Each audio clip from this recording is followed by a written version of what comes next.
This is Matchroom, Pro Boxing Fan. We're joined ringside tonight by Dave Coldwell. Dave, first of all, I want to touch on the BBC fact. Obviously, you are a coach, and I know you're a big advocate for getting people in the gyms and maybe taking people away from different walks of life. But when you can turn on your TV and you have boxing, big-time boxing, on the television, how important is that now? Oh, it's massively important. It's vital for the growth of the sport.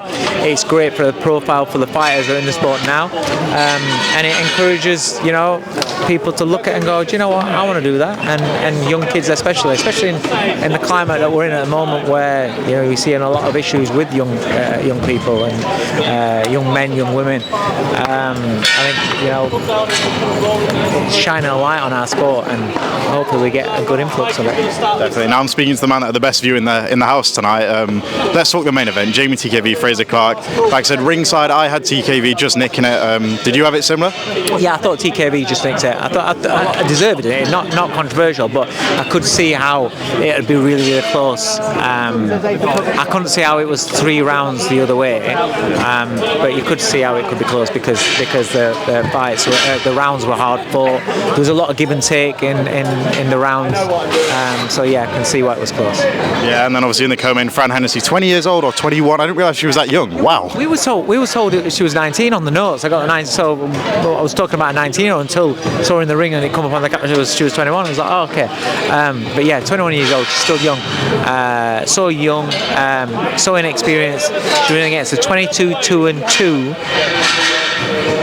opponent that's fought quite a few times at world level for world titles. I thought she did fantastic. I thought she boxed brilliantly. She sunk in that left hook to her body lovely. Her defence was great, and then she tried to break her down and stand. I thought it was a really good performance, a really good learning fight as well, managing the rounds really well. Yeah, now just last one on that main event. I know you're not going to really want to say yes or no because it is Fraser's decision, but obviously maybe from a safety standpoint, do you think what's left for Frazer Clarke to do in this sport, or would you like to see him fight on? Personally, would I like to see him fight on? Perhaps no, because I like Fraser and I've known him for years.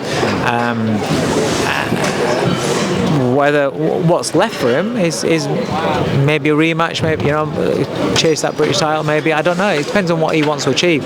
But I would say he's got a family. He doesn't need the sport, and he's got a lot of options outside of the sport. So it's not something that I like to see him do, but it's none of my business really. Well, I've got to ask. I went to the gym the other day and I was in the sauna and I looked and I thought, I swear that's Ellis Price. And I was speaking to him about boxing for a good time. Really nice guy. I sat in the sauna, saw Ellis Price, and he's out December 19th, December 25th. How's he looking? Oh mate, he's brilliant. I'm not even exaggerating. People exaggerate about the fighters. I don't. I say it how it is. He is special. He's very good. He can box you or he can break you up. He's a very, very good fighter, and he's mixing with the best around. Sparring wise, he's getting some really great. He's asked to spar with Dalton. Dalton's preparing for a world title. He's sparred all sorts of top level fighters. So he's developing nicely. I've just been sent a photo. I may be wrong. I obviously didn't watch the fight, but I believe Ben Whittaker stopped.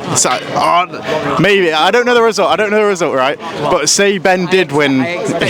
Hypothetically, if Ben won tonight, I actually don't know.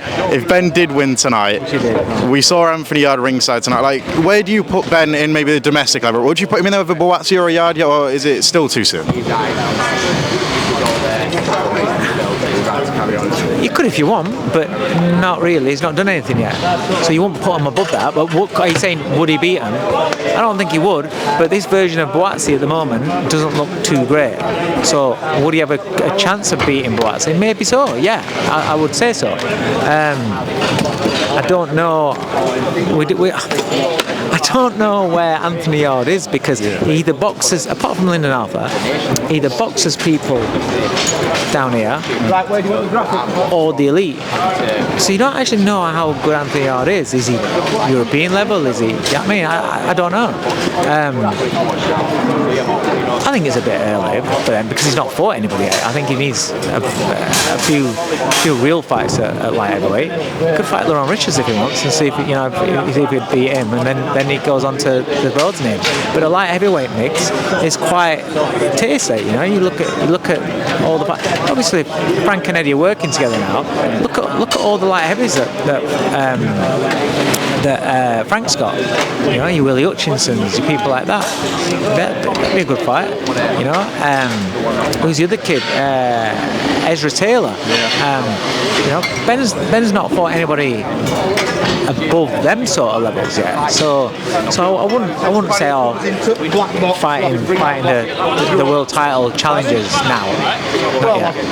Now, before I let you go, I have to ask about kind of the elephant in the boxing room, Jake Paul, Anthony Joshua. First of all, what did you make of the fight when you saw it? I think like nothing really surprises in boxing anymore, but what did you make of it? Because I'd heard Jake Paul talking about it, so I thought, you know what if Jake Paul wants it to happen, it'll happen.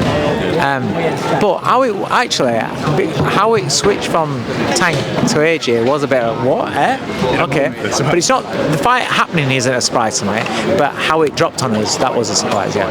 Now, last one. If you put Jake Paul in the ring with Anthony Joshua 5,000 times, how many times does Jake Paul win? Depends if AJ was asleep by the time it got to 5,000.